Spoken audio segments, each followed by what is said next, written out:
आज की इस वीडियो में हम बताएंगे कि हमारे पास एक प्लॉट है जो 1250 स्क्वायर फीट 138 गज का है कि उसमें हमने कैसे डिज़ाइन किया है या हम 1250 स्क्वायर फीट में हम कैसे डिज़ाइन कर सकते हैं, जिसकी हमारी लंबाई है 50 फीट की। जो हमारा प्लॉट का साइज़ है वो 50 फीट लंबा है और अगर हम चौड़ाई की बात करें, ब्रेथ की बात करें तो वो हमारी 25 फीट की है। 25 फीट वो प्लॉट हमारा चौड़ा है या 25 फीट का हमारा फ्रंट है। अगर हम एरिया की बात करते हैं तो एरिया कैसे कैलकुलेट करेंगे, तो जो हमारी लंबाई है 50 फीट मल्टीप्लाई बाय 25 फीट जो हमारी चौड़ाई है, तो ये हमारा लंबाई गुना चौड़ाई 1250 स्क्वायर फीट का प्लॉट साइज़ होता है कि जो हमारे प्लॉट का साइज़ है वो 1250 स्क्वायर फीट है। अब हम गज में बात करें तो 1250 डिवाइडेड बाई 9 138.88 स्क्वेयर यार्ड, मतलब 138 गज का ये हमारा प्लॉट हो गया। 138 गज के प्लॉट को हमने आज डिज़ाइन किया है, जिसकी हमारी जो लंबाई है 50 फीट, चौड़ाई है 25 फीट। जो टोटल हमारा एरिया होता है वो हमारा 1250 स्क्वेयर फीट का एरिया होता है। और अगर हम गज की बात करते हैं कि गज में वो एरिया कितना होगा, तो 1250 डिवाइडेड बाई 9 138 गज का हमारा जो वो है प्लॉट का साइज़ है। अब 138 गज के प्लॉट को हमने कैसे डिज़ाइन किया है, सबसे पहले हमने डिज़ाइन किया किचन। जो किचन का साइज़ रखा है वो हमने 12 फीट बाई 10 फीट 10 इंच का किचन का साइज़ रखा है, जो काफ़ी स्पेसियस है। किचन के बाद हमने फिर एक ओपन स्टेयरकेस बनाया। ओपन स्टेयरकेस का जो साइज़ है हमारा 8 feet 10 inch by 9 feet 9 inch हो गया। उसके बाद हमने ड्राइंग रूम किया है। ड्राइंग रूम को काफ़ी स्पेसियस पार्ट निकाला, जिसका साइज़ है हमारा 14 feet 10 inch by 14 feet 10 inch का काफ़ी स्पेसियस हमने ड्राइंग रूम निकाला है। उसके बाद हम बात करते हैं कि हमने बिल्डिंग्स के अंदर दो रूम निकाले, जिसमें से वन रूम का साइज़ है 12 foot 1 inch by 15 foot 1 inch.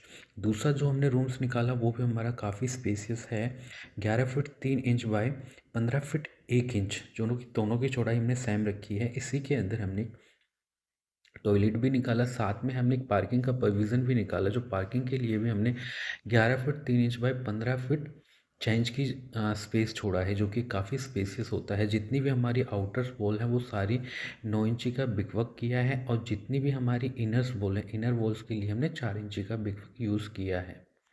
अब इस वीडियो में हम बात करते हैं कि हमारी जो वॉल्स हैं उनकी डायमेंशंस क्या रहेंगी, हमारे जो कॉलम्स हैं कॉलम का साइज़ क्या रहेगा। तो सबसे पहले कॉलम के साइज़ के लिए हम नेक्स्ट वीडियो में बात करेंगे। फिलहाल इस वीडियो के अंदर हम बात करते हैं कि हमारी जो वॉल्स हैं वॉल्स का साइज़ क्या है। सबसे पहले हम किचन्स की बात करते हैं, जिसका हमारा जो साइज़ है वो 12 फीट बाई 10 फीट 10 इंच का हमारा किचन का वॉल का साइज़ है।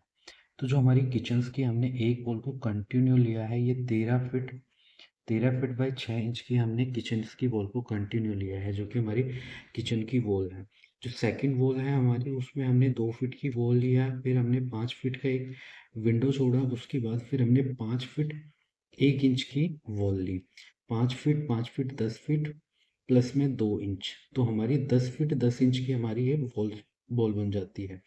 उसके बाद अगर हम बात करते हैं कि हमने किचन के अंदर एक स्टोर रूम छोड़ा है। स्टोर रूम का जो साइज़ रखा है हमने वो 6 फीट बाई 4 फीट का हमने एक स्टोर रूम बना दिया किचन के अंदर ही, जिसकी एंट्री हमारी किचन के अंदर से होगी। अब हम बात करते हैं मेन डोर की, कि जो मेन डोर्स के लिए हमने जो पार्किंग का स्पेस छोड़ा है वो है हमारा 11 feet 3 inch by 15 feet 6 inch. इसकी जितनी भी आउटर वॉल्स हैं ये हमने एक 4 इंची का पिलर बना के उसके अंदर हमने एक 8 फीट का एक गेट बनाया है, कि जो हमारा मेन गेट रहेगा, मेन गेट का जो हमारा साइज़ रहेगा वो हमारा 8 फीट का रहेगा। कि मेन गेट काफ़ी बड़ा होना चाहिए कि जिससे हमारी जो भी गाड़ी है या कोई भी टू व्हीलर फोर व्हीलर्स वो इजीली अंदर आ जाए। मेन गेट से जब हम अंदर आते हैं तो हमने एक दरवाज़ा बनाया। दरवाजे के पास जो हमारी फर्स्ट वॉल आई उसको हमने एक 2 फीट की वॉल बनाया। 2 फीट की वॉल के बाद हमने विंडो टू लगाया। विंडो टू का जो हमने साइज़ रखा वो 5 फीट की हमने विंडो टू रखी। और जो हमारे पार्किंग की साइड वॉल 9 इंची में वो हमने 13 फीट 6 इंची की वो वॉल रखी। उसके बाद आते हैं हम स्टेयरकेस। स्टेयरकेस को हमने यहाँ से अप स्टार्ट किया है। किचन के साथ से हमारा स्टेयरकेस अप होना स्टार्ट होगा, और जो किचन का डोर जो स्पेस रहेगा वो हमारा 4 फीट 11 इंच का हमारा किचन का जो ओपन डोर रहेगा। इसके बाद हम इस स्टेयरकेस से अप होंगे।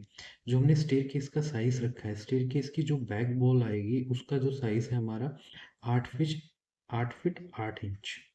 ये हमारे स्टेयरकेस की वॉल है। और जो हमारे स्टेयरकेस की साइड वॉल रहेगी वो रहेगी हमारी 6 फीट 6 इंच, जिसमें हमने एक टॉयलेट के लिए वेंटिलेशंस भी बना दिया है कि हमने एक वेंटिलेटर लगा दिया 2 फीट का स्टेयरकेस के साथ में। हमने जो हमारे एक शाफ्ट बनेगी पीछे टॉयलेट की जो शाफ्ट बनेगी उसके लिए हमने एक 2 फीट का वेंटिलेशन लगा दिया। इसके बाद हम आते हैं टॉयलेट के अंदर, जो कि हमने एक कॉमन टॉयलेट बनाया है। ये एक हमारा कॉमन टॉयलेट है जिसका साइज है हमारा 5 feet by 5 feet 1 inch, 5 feet 10 inch by 5 feet 1 inch. इसके बाद हम रूम के अंदर आते हैं तो रूम का भी हमारे काफ़ी अच्छा स्पेसियस साइज बनाया है हमने। 12 फीट 1 इंच के बाय मल्टीप्लाई 15 फीट 1 इंच का हमारा रूम साइज है, जिसके हमने वॉल को जो रखा है इसमें हमने कंटिन्यू वॉल रखी है। ये हमारी 7 फीट 1 इंच की वॉल है। उसके बाद हमने एक 2 फीट का वेंटिलेशन निकाल दिया क्योंकि हमारे रूम से अटैच शाफ्ट है, तो शाफ्ट के इस रूम का वेंटिलेशन बनाने के लिए हमने यहाँ पे वेंटिलेशंस बना दिया। सेकंड रूम्स में आते हैं तो सेकंड रूम्स में हमने सॉरी फर्स्ट रूम के अंदर हमने एक पीछे बड़ा विंडो भी दिया जिसका विंडो साइज रखा हमने 5 फीट का। अब सेकंड रूम्स के लिए हमने जो फ्रंट वॉल रखी उसको हमने 7 फीट 11 इंच की हमने वॉल रखी और इसके बैक में हमने एक डोर बना दिया क्योंकि हमारे पीछे भी एक शाफ्ट है और इसके साथ भी हमने एक विंडो बना दिया जिसका हमने 5 फीट का साइज रखा कि जो हमारा पूरे दोनों रूम है दोनों रूम का वेंटिलेशन हमारा कंटिन्यू रहे। और जो शाफ्ट के हमने एरिया रखा है वो हमारा 2 फीट 8 इंच बाय अपना 25 फीट के हमने पूरा एक ओपन बैक साइड में हमने एक शाफ्ट का एक एरिया छोड़ दिया है।